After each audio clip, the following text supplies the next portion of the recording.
Hello foodie flavour রূপা থেকে আমি রূপা সেনগুপ্ত। আজ বানাবো ম্যাঙ্গো প্রন কারি। আর ম্যাঙ্গো প্রন কারি বানানোর জন্য এখানে আমি 500 চিংড়ি মাছ নিয়ে নিয়েছি।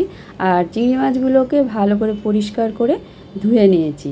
এখন চিংড়ি মাছে দিয়ে দেবো হাফ চামচ লবণ, হাফ চামচ হলুদ গুঁড়ো। লবণ আর হলুদ গুঁড়ো দিয়ে চিংড়ি মাছের গায়ে ভালো করে মাখিয়ে 10 মিনিট এইভাবে রেখে দেবো।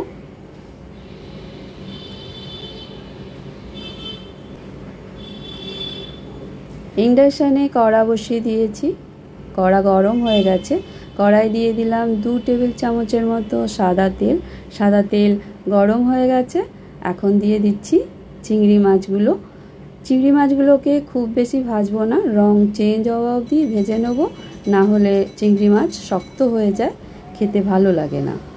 রং চেঞ্জ হয়ে গেছে চিংড়ি মাছের। এখন নামিয়ে একটা প্লেটে ঢেলে নিলাম। এখন সাইডে রেখে দেবো প্লেটটা। কড়াটাকে ভালো করে ধুয়ে ইন্ডাকশানে বসিয়ে দিয়েছি। কড়াতে দিয়ে দেবো 3 টেবিল চামচের মতো সাদা তেল। তেলটাকে গরম হতে দেবো। তেল গরম হয়ে গেছে। এখন দিয়ে দিচ্ছি হাফ চামচ কালো সর্ষে আর হাফ চামচের থেকে একটু কম মেথি দানা। এখন 1 মিনিটের মতো ভেজে নেব। ভাজা হয়ে গেছে,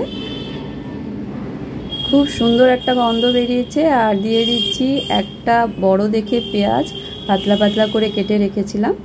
তেলে পেঁয়াজটা দিয়ে এখন পেঁয়াজটাকে হালকা ভাজবো, একদম লাল করে ভাজবো না। পেঁয়াজগুলোকে একটু সাইড করে নিয়েছি। এখন দিয়ে দিচ্ছি পাতলা পাতলা করে কেটে রাখা আদা আর কাঁচা লঙ্কাগুলো, যেগুলো লাল হয়ে গেছে, দেখতে সুন্দর লাগবে বলে আমি বেশ কয়েকটা নিয়ে মাঝখান থেকে চেরা দিয়ে নিয়েছি। এখন আদা আর কাঁচা লঙ্কাগুলোকে 1 মিনিট ভেজে নেব।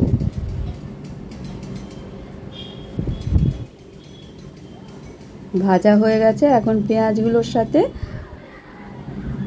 আর একটু ভেজে নিচ্ছি। পেঁয়াজগুলো ভাজা হয়ে গেছে। এখন দিয়ে দেবো হাফ চামচের কম হলুদ গুঁড়ো, 1 চামচের মতো কাশ্মীরি লঙ্কার গুঁড়ো আর 1 চামচ ভরে ধনের গুঁড়ো। গুঁড়ো মশলাগুলো দিয়ে 2 মিনিটের মতন ভেজে নেব। সামান্য জল দিয়ে দিলাম যাতে মশলাটা পুড়ে না যায়।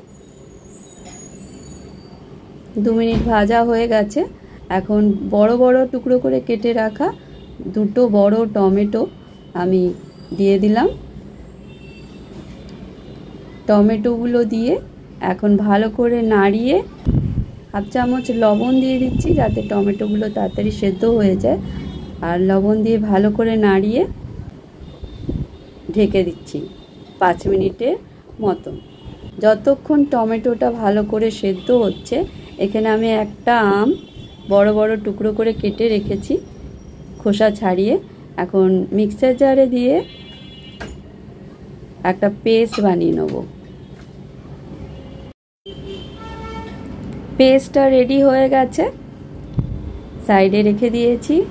এদিকে টমেটোগুলোও ভালো করে সেদ্ধ হয়ে গেছে।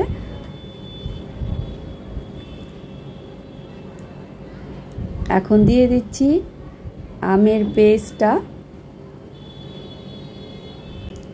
আমের পেস্টটা দিয়েও 5 মিনিট ভালো করে কষিয়ে নেব। যতক্ষণ আম দিয়ে কষানো হচ্ছে, এখানে আমি একটা ছোট দেখে গোটা নারকেল কুড়িয়ে রেখেছিলাম, সেই নারকেলটা মিক্সার জারে দিয়ে দিচ্ছি। আর দেব অল্প জল দিয়ে নারকেলের একটা দুধ রেডি করে নেব। নারকেলের দুধ রেডি হয়ে গেছে। এখন আমি সোজাসুজি এইভাবে একটা ছাঁকনি নিয়ে দুধটা ছেঁকে নেব।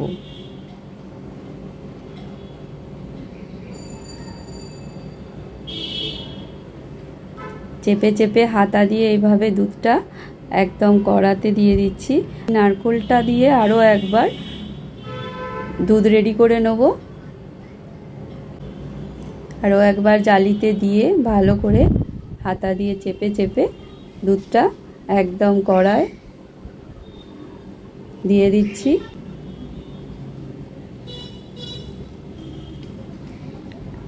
এখন দুধটা দিয়ে 2 মিনিটের মতন ফুটতে দেবো ভালো করে। 2 মিনিট হয়ে গেছে। এখন চিংড়ি মাছগুলো দিয়ে দিলাম। লবণটা টেস্ট করে নিচ্ছি, লবণ লাগবে, দিয়ে দিলাম 1/2 চামচ লবণ। এখন লবণ দিয়ে 5 মিনিট হতে দেবো। এদিকে ফোড়নের জন্য আমি একটা প্যান নিয়ে নিয়েছি ছোট দেখে, আর দিয়ে দিলাম 1 টেবিল চামচের মতো সাদা তেল, 1/2 চামচ সর্ষে আর 5টা শুকনো লঙ্কা। 1 মিনিটের মতন ফোড়নটাকে ভেজে নেব। ফোড়নটা ভালো করে ভাজা হয়ে গেছে, দেখো শুকনো লঙ্কাগুলো বেশ কালার এসে গেছে। আর দিয়ে দিচ্ছি 1 মুঠো কারি পাতা। কারি পাতাটা দেওয়ার আগে আমি কড়ার থেকে তেলটা নামিয়ে নিয়েছি, নালে কারি পাতাগুলো পুড়ে যেত। তারপরে দিয়ে দিলাম 1/2 চামচ কাশ্মীরি লঙ্কার গুঁড়ো। এখন এই ফোড়নটা সোজাসুজি আমি এই চিংড়ি মাছের কারিতে দিয়ে দিলাম। দিয়ে খুন্তি দিয়ে নাড়িয়ে